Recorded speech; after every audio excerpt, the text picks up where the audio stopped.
скандални сцени от преди минути от турнето ни България избира, което излъчихме на живо от Монтана.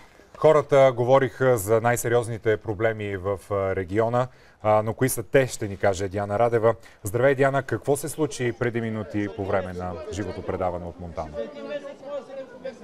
Здравей, Косио! Включваме се буквално минути след края на живото предаване тук от Монтана, което заради една изключително грозна сцена, на която никога не съм ставала до сега свидетел. Всъщност цялата дискусия малко или много се премести. Всички, които са ни гледали, видяха тези грозни сцени, в които българския флаг, един от символите на държавността, беше замерен с лайна. Това е. Повече от Николай Бареков. Сега съм застанал тук с хората. Това става всеки път, след като свърши България без цензура. Хората някои пъти с часове не се тръгват от площадите, но тези хора днес, вижте ги колко са много, останаха тук и след предаването само с една единствена цел. Това, което се случи днес, беше много важен знак за цялата държава и за демокрацията в тази страна. Когато една партия по толкова грозен начин си отива, в случай говоря за ГЕРБ, няма какво да се лъжим. Когато Фидосова, виждате каква любов има към нея в град Монтана, вместо да застане на подсъдимата скамейка и да носи отговорността за това, което е направила, плаща на ефтини провокатори, жълти стотинки, нещастници, хора нещастници казвам, защото те го правят от нужда, за жълти стотинки, да мятат кофи с лайна върху главите на тези хора тук. Искам да ги покаже камерата, да види какви са хората, които идват с нас. Това са нормални български граждани. Само че днес от госпожа Фидосова и господин Цветанов, те бяха залети, и господин Борисов, не искам да пропускам и тримата, с лайна, както и българския флаг. Сега полицията твърди, че е заловила тримата нарушители. Прокуратурата трябва да разпита и да разбере кой е поръчал това престъпление, защото ако са депутатите от ГЕРБ, те ще трябва да отидат на подсъдимата скамейка за уронване престижа на националния флаг. И още нещо искам да кажа. Човек от площада залови един от извършителите, трима бабаити го прибиха пред очите на полицаите, за да му направят шпалири да избяга негодника, който метна кофата с лайна. Провокацията е чудовищна. Още един път искам да благодаря на всички хора, които са сега с нас тук. Благодаря и за това знаме. То ще бъде най-скъпия спомен, който аз имам до момента от цялата история на TV7 и на кампанията. Ще го изпера обаче, защото съм длъжен пред светинята. И ще им го покажа. Искам да кажа, че призовавам хората на Русе.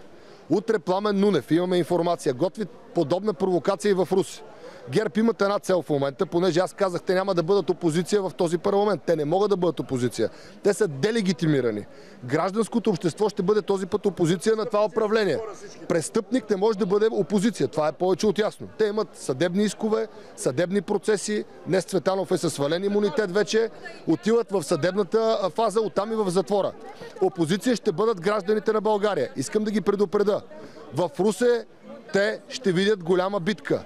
Аз моля русинци утре да дойдат и буквално с телата си и с присъствието си да подкрепят кампанията без цензура, защото Нунев, той може би и ще стреля, господине. Те направиха всичко това.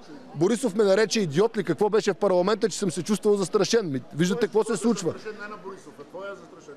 Дайте му думата на този човек. Да, този човек искаше думата, да, слушаме ви.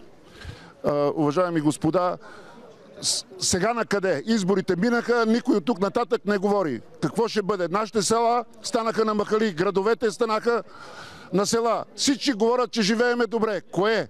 Наистина, 23 години демокрация.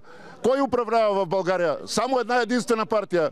Това са БСП. На всички правителства е било БСП. СДС в България никога не е имало. На България е нужно нов 10 ноември. Само това ще оправи. Нов 10 ноември да свали.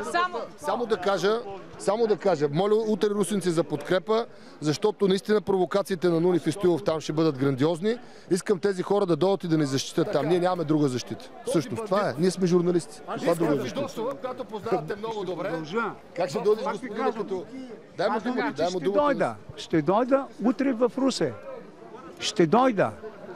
Обещавам ви, кълна се в широкото около врата на владиката, че няма да оценея 39 дни. Благодаря ти. 39 дни няма да оцелеят, повярвайте ми. Гражданското общество е нужно. Повярвайте ми. В момента няма да ни оправи, да знаеш. Утре съм в Русе. Господин Бареков, искаме една Тук хората продължават да търсят Бареков за помощ. Иначе искам да ви покажа Спас Димитров, който само за секундичка, за да мина и аз, който всъщност имаше една хубава новина тук тази вечер, която обаче беше опорочена от всичко това. Вие дори се разплакахте. Сърдечно благодаря на всички, които помислиха, че и аз съм човек на тая земя. Повода стана след това от хубавото, стана просташкото, което направиха тук. И да ви кажа честно, това нещо, ако действително се докаже, че госпожа Фидосова е виновна за тая работа и за това нещо, то тя просто няма място в парламента. Аз на нейно място бих си подал оставката, да напусна оттам и да не съм там. Грозно е да пратиш хора с лайна да хвърлят тук по знамето, по българския флаг. Това на какво... То няма... Хора с логика не биха го направили. Има нещо друго. В предизборната кампания на тази госпожа, в село Бели брег, Монтанско, тук е на 22-3 км, в това село хората за един аспирин идват до Монтана. Нито лекар, нито никой. За съжаление, това е така в много села в България. Нека да продължим след малко в ефира на Нюз 7. Отново ще ви дам в това селце госпожа Фидосова черпеше с шоколадови бомбони и им обещаваше светлото бъдеще. Ето тази госпожа Фидосова. Това съм го видял с очите си. Все едно, че имаше рожден ден. Така, толкова беше сияйна. В Портитов си също. Благодаря ви, останете. Ще ви дам след малко отново думата в ефира на Нюз 7. Иначе, както виждате, колеги, изключително разпалена беше ситуацията тук. Не знам дали ще пуснем атмосфера от това, което се случи. Дали имаме готовност за това? Продължават се много безработица в Монтана.